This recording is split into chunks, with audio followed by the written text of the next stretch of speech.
যিনি আমাদেরকে 18,000 মাখলুকাতের মধ্যে সবচেয়ে সেরা সৃষ্টি মানুষ হিসাবে আমাদেরকে জীবন দান করেছেন, যার দয়া, নজর, করম, নেসবতে এখনো পর্যন্ত আমরা শ্বাস প্রশ্বাস নিয়ে বেঁচে আছি, যার দয়ার কারণে এখনো পর্যন্ত আমরা দারুল ইশক হোসাইনিয়া খানকা শরীফে এসে এই ঝড় বৃষ্টির দিনের মধ্যে আল্লাহ পাক যে আমাদেরকে এনেছেন, এই জন্য সকলে বলে আলহামদুলিল্লাহ।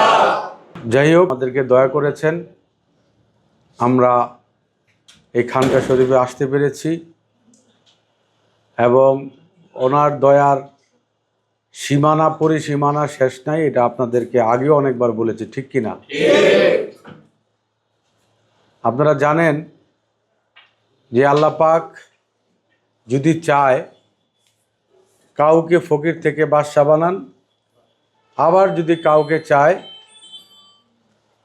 বাদশা থেকে ফকির বানান, ঠিক কিনা? এরকম অসংখ্য নজির, অসংখ্য ইতিহাস আমরা যদি খেয়াল করে দেখি, অসংখ্য ইতিহাস রয়েছে, যে ইতিহাসের মধ্যে অসংখ্য রাজাধিরাজ যারা বাদশা থেকে ফকির হয়েছেন এবং অসংখ্য ফকির যারা বাদশা হয়েছেন। আপনাদের জীবনের মধ্যেই এই 50-60 বছরের জিন্দিগির মধ্যে আপনারা দেখেছেন, ঠিক কিনা? তো যাই হোক, আমরা আসলে এমন এক জায়গায় আছি, এই খানকা শরীফে আসলে পরে এই খানকা শরীফের গুণ কীর্তন হয় আল্লাহ এবং আল্লাহ রাসূলকে নিয়ে, ঠিক কিনা? এই খানকা শরীফে আসলে পরে খানকা শরীফে গুণ কীর্তন হয় ওলি আল্লাহদেরকে নিয়ে, ঠিক কিনা? এই খানকা শরীফে আসলে পরে আল্লাহর সালিহীন বান্দা যাদের পথ আমরা অনুসরণ এবং অনুকরণ করব, সেই সালিহীন বান্দাদের পথ অনুসরণ এবং অনুকরণ করা যায়, ঠিক কিনা? আমরা সেই পথে চলতে চাই না খারাপ যে সমস্ত রাস্তা আছে সেই পথে চলতে চাই? আমরা চাই যেইটা আল্লাহ পাকের সালিহীন বান্দারা চলেছেন সেই পথে আমাদের চলা, ঠিক কিনা? আমরা আল্লাহ পাকের দরবারে সবসময় রিয়াজতে জিয়ারতে থাকি, একটা কথাই বলি যে আল্লাহ পাক আমরা যাতে দয়াল নবীজির এই জামানাতে দয়াল নবীজির উম্মত হিসাবে যে আমাদেরকে আপনি কবুল করেছেন, এইটার দয়া কিংবা এইটার শুকরিয়া শেষ করে আপনার দরবারে যদি করণত কি বলে মস্তক অবনত চিত্তেও যদি সেজদারত অবস্থায় সেজদা করি, তারপরও শেষ হবে না, ঠিক কিনা? এমন এক নবী যিনি হচ্ছেন রাহমাতাল লিল আলামিন, এমন একজন নবী যিনি হচ্ছেন ইমামুল আম্বিয়া, ঠিক কিনা? যে নবীর জন্য আল্লাহ পাক আজকে আমাদেরকে এত সুন্দর এবং এমন একটা জীবন ব্যবস্থা দিয়েছেন, এমন একটি ধর্ম দিয়েছেন, যে ধর্মের মাধ্যমে আপনি কোনটা পূর্ণ, কোনটা পাপ, কোনটা হালাল, কোনটা হারাম, আপনি এগুলি বাঁচিয়ে চলতে পারবেন, ঠিক কিনা? পৃথিবীতে অসংখ্য ধর্ম রয়েছে, এর মধ্যে ইসলাম ধর্ম হচ্ছে শান্তি এবং ভালোবাসার প্রেমের ধর্ম, ঠিক কিনা? ওলিয়া কামিলিন যারা রয়েছেন, যুগে যুগে কালে কালে যে সমস্ত বেলায়েতের মাধ্যমে যে সমস্ত ওলিয়া কামিলিনরা রয়েছেন এবং এসেছেন, তারা সকলেই প্রেমের মাধ্যমে, ভালোবাসার মাধ্যমে ইসলামকে পুনর্জাগৃত করেছে, ঠিক কিনা? আপনি দেখেন কারবালার ময়দানে হযরত ইমাম হুসাইন রাদিয়াল্লাহু তাআলা আনহু ধৈর্যের সাথে মোকাবেলা করেছেন এবং আল্লাহর কাছে বলেছেন, আল্লাহ পাক আপনি আমাকে ধৈর্য ধারণ করেন, এই ইয়াজিদ বাহিনীর অত্যাচার থেকে যদি আমি ধৈর্যের যে মাপকাঠি আছে এটা যদি আমি উত্তরণ করতে পারি, যতদিন পর্যন্ত আমার নানার উম্মত বাঁচবে ততদিন পর্যন্ত আমি ইমাম হুসেনকে মানুষ স্মরণ করবে, ঠিক কিনা? এবং আপনারা জানেন ইসলাম জিন্দা হতা है কারবালা কি বাত। তো সেই ইমাম হুসাইনের খানকায় বসে আলোচনা করবেন, ভালো কথা শুনবেন, ভালো কাজ করবেন, আর যদি মন্দ কথা শুনেন, মন্দ কাজ করেন, 2 নাম্বারি করেন, হালাল হারামের মধ্যে পার্থক্য করবেন না, কোনো রকমের দান্দাবাজি ছেড়ে দিবেন না, তাহলে চিন্তা করবেন দারুল ইশক হোসাইনিয়া খানকা শরীফে আসবো, সোহাগ সাহেবের একটু নজর পাবো, দেখা পাবো, কোনো কিছু রেজাল্ট হইব না, ঠিক কিনা?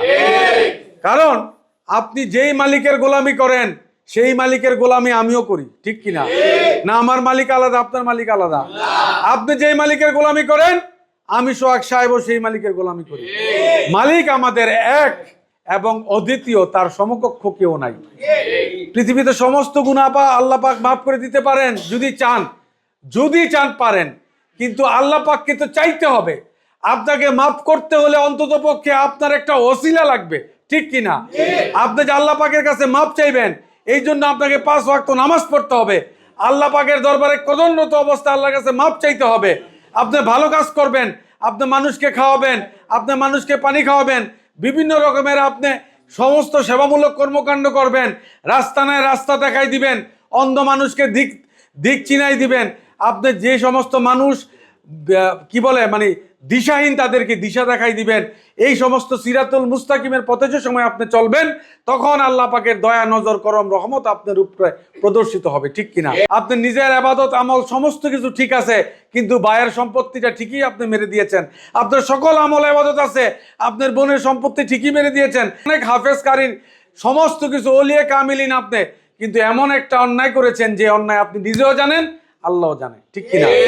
যদি আল্লাহ পাক সেই অন্যায় আপনাকে মাফ না করে দেয়, আপনার বাবারও ক্ষমতা নাই আপনি জান্নাতে প্রবেশ করবেন, ঠিক কিনা?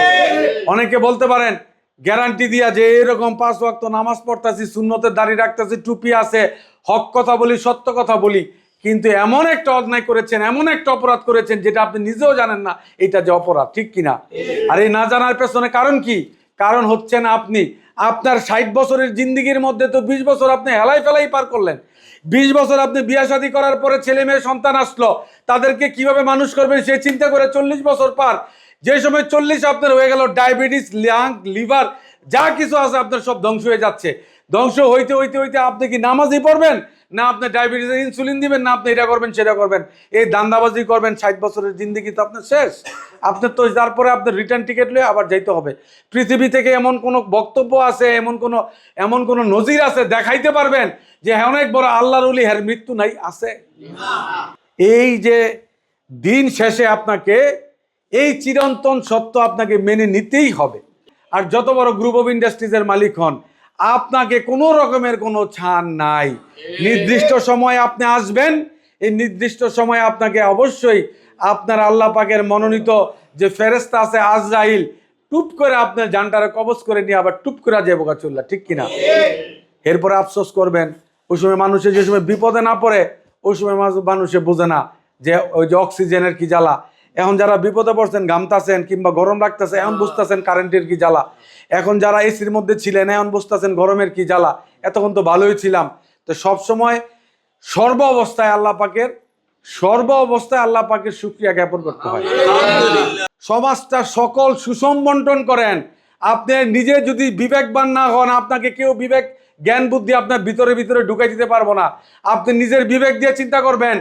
আপনি যদি একজন মানুষকে সহযোগিতা করেন, আপনার দেখা দেখে আরেকজন মানুষ সহযোগিতা করব, কিন্তু আপনি নিজেই দিলেন না। এই জন্য আপনাদেরকে আমি বলি, সবসময় খেয়াল রাখবেন, মানুষকে দেখানো কোনো আমল এবাদত দারুল ইশক হোসাইনিয়া খানকা শরীফ সমর্থন করে না। মানুষ দেখানো কোনো আমল এবাদত দারুল ইশক হোসাইনিয়া খানকা শরীফ পছন্দ করে না। কারণ আমরা আল্লাহকে ভয় পাই। কাকে ভয় পাই? আমরা কি দুনিয়ার কোনো বান্দাকে ভয় পাই? আমাকে এই যে আলেম সমাজকে আমরা ভয় পাই, কিংবা কোনো পীর সাহেব শাহ সাহেবের ভয় পাই? আমরা আল্লাহকে ভয় পাই। আল্লাহকে ভয় পাওয়ার জন্য আল্লাহ পাক বলেছেন আমাদেরকে, তুমি পাইতে হলে আমার যে ওসিলা, আমার যে রাস্তা পথগুলি আছে সেগুলি তোমরা অবলম্বন করো, ঠিক কিনা? যেমন এর মধ্যে আপনি বলছি যে 5 ওয়াক্ত নামাজ আপনাকে পড়তে হবে, আপনি ভালো কাজ করতে হবে। এগুলি কার কথা? আমার কথা? এটা আল্লাহ পাকের কথা। তা আপনি যে সময় ভালো কাজগুলি করবেন, আপনার দিয়ে কেউ খারাপ কাজ করাতে পারবো? আপনি যে সময় জোহর নামাজ পড়বেন, আসর নামাজের সময় আপনাকে ডাকতে হবে? আপনি যে সময় আসর পড়বেন, মাগরিবের নামাজের সময় আপনি অটোমেটিকলি হাজির হয়ে যাবেন। আপনারা জানেন না, 5 ওয়াক্ত নামাজ 5 বার যদি ঠিকঠাক মতো আপনি পড়েন, আপনার একেবারে সমস্ত কিছু যা কিছু জরুরত আছে আল্লাহ পাক পূরণ করে দেয়, ঠিক কিনা? ফজর নামাজ না পড়লে তো চেহারার গিলেজই থাকে না। তা আল্লাহ পাক তো মনে করেন ছাড় দেন, কিন্তু ছেড়ে দেন না। এই জন্য ভাইরা বাবারা, আমাদেরকে মনে রাখতে হবে যে আমরা যতদিন পর্যন্ত বাঁচবো, আমরা ইমাম হুসাইনকে ভালোবাসি, আমরা দারুল ইশক হোসাইনিয়া খানকা শরীফকে ভালোবাসি। আমাদের আদর্শ হতে হবে ইমাম হুসাইনের মতো, আমাদের আদর্শ হতে হবে নবী মুহাম্মদ রাসূলুল্লাহ সাল্লাল্লাহু আলাইহি সাল্লামের মতো, আমাদের আদর্শ হতে হবে, আমাদের স্ত্রীর আদর্শ হতে হবে মা খাতুনে জান্নাতের মতো, আমাদের কন্যা সন্তান এবং পুত্র সন্তানদের আদর্শ হতে হবে হযরত ওমর, আবু বকরের মতো। আমাদের সকলের যত রকমের জরুরত আছে সমস্ত কিছুর মালিক হচ্ছেন আল্লাহ এবং পূরণও করবেন তিনি। সুতরাং দুনিয়াবি কোনো মানুষের কাছে চাইয়া, কোনো পীর সাহেব শাহ সাহেবের কাছে চাইয়া, কোনো সোহাগ সাহেবের কাছে চাইয়া কোনোদিন এটার রেজাল্ট হবে না যতক্ষণ পর্যন্ত না মালিক আপনার প্রতি সন্তুষ্ট হয়ে আপনাকে দান করে, ঠিক কিনা? এই জন্য ভাইরা বাবারা, সকল কিছু বাদ দিয়া, সমস্ত দান্দা মান্দা যা কিছু আছে সব বাদ দিয়া মালিকের দরবারে পড়ে থাকেন।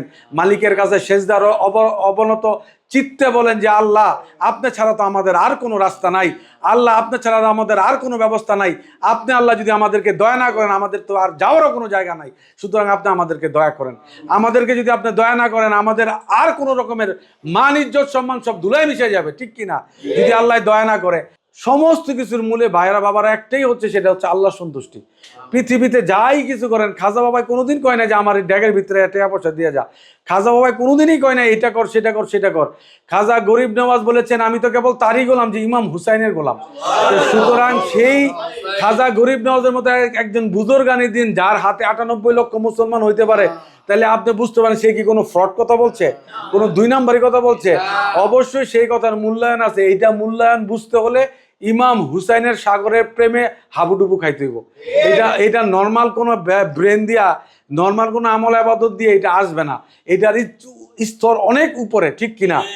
এটারই স্তর অনেক উপরে, এবং এই স্তরে আপনাকে যাইতে হলে এই পাক পাঞ্জাতনের প্রেমের সাগরে আপনাকে হাবুডুবু খাইতে হবে এবং এখানে ডুব দিয়ে থাকতে হবে। ডুবের প্রেম ভালোবাসা সহবত মহব্বত দিতে হবে, এবং যতক্ষণ পর্যন্ত এই প্রেম ভালোবাসা আপনার অন্তরের মধ্যে না আসবে ততক্ষণ পর্যন্ত ভালোবাসা আসবে না।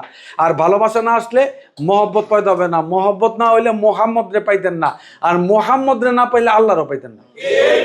সমস্ত কিছুর মূলে হচ্ছে এই ভালোবাসা। সুতরাং প্রেম এবং ভালোবাসায় দিয়েই দারুল ইশক হুসাইনিয়া খানকা শরীফ বিগত 9 বছর পার করছে, 10 বছর চলতেছে। ইনশাল্লাহ আগামী মাসের থেকে আমরা এখানে মাদ্রাসা এতিমখানা করতেছি।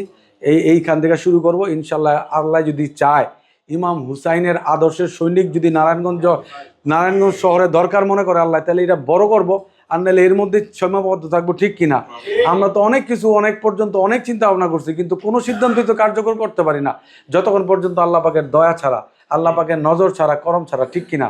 এই নজর করম দয়ার জন্যই আমরা দারুল ইশক হুসাইনিয়া খানকা শরীফে আসবো। এছাড়া কোনো রকমের কোনো ধান্দা মান্দা লইয়া কিন্তু বাইরা বাবার আসলে আপনারা নিজেই লজ্জায় পড়বেন। যাই হোক, আল্লাহ পাক আমাদেরকে বেশি বেশি করে আমল আবাদত এবং বেশি বেশি করে দারুল ইশক হুসাইনিয়া খানকা শরীফের আসার বসার তাকরির শোনার তৌফিক দান করুক।